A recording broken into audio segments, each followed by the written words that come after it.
মন্টিনিগ্রোর ইতিহাস। মন্টিনিগ্রো দক্ষিণ-পূর্ব ইউরোপের বলকান উপদ্বীপে অবস্থিত একটি ছোট্ট দেশ।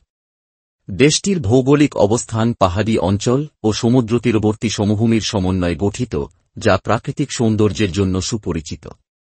মন্টিনিগ্রোর ইতিহাস সমৃদ্ধ ও জটিল। ষোড়শ শতাব্দীতে এটি অটোমান সাম্রাজ্যের অন্তর্ভুক্ত হয়। ১৯ শতকের শেষভাগে বার্লিন চুক্তির মাধ্যমে আন্তর্জাতিক স্বীকৃতি লাভ করে। প্রথম বিশ্বযুদ্ধের সময় মন্টিনিগ্রো মিত্রশক্তির পক্ষে লড়াই করে। দ্বিতীয় বিশ্বযুদ্ধের সময় মন্টিনিগ্রো ফ্যাসিস্ট ইতালির দ্বারা দখলিত হয়েছিল। একবিংশ শতকের প্রথম দশকে অনুষ্ঠিত গণভোটে প্রয়োজনীয় সংখ্যাগরিষ্ঠতা স্বাধীনতার পক্ষে রায় দেন। এর ফলে একবিংশ শতকের প্রথম দশকের মাঝামাঝি মন্টিনিগ্রো সার্বিয়ার থেকে স্বাধীনতা ঘোষণা করে। মন্টিনিগ্রোর মোট জনসংখ্যা প্রায় ৬ লক্ষ।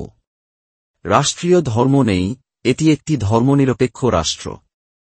তবে বিভিন্ন ধর্মের অনুসারীরা এখানে বসবাস করেন। প্রধান ধর্মীয় গোষ্ঠীগুলির মধ্যে রয়েছে পূর্ব অর্থোডক্স খ্রিস্টান, যারা মোট জনসংখ্যার প্রায় ৭২%, মুসলিম প্রায় ২০%, এবং রোমান ক্যাথলিক প্রায় ৩.৪%।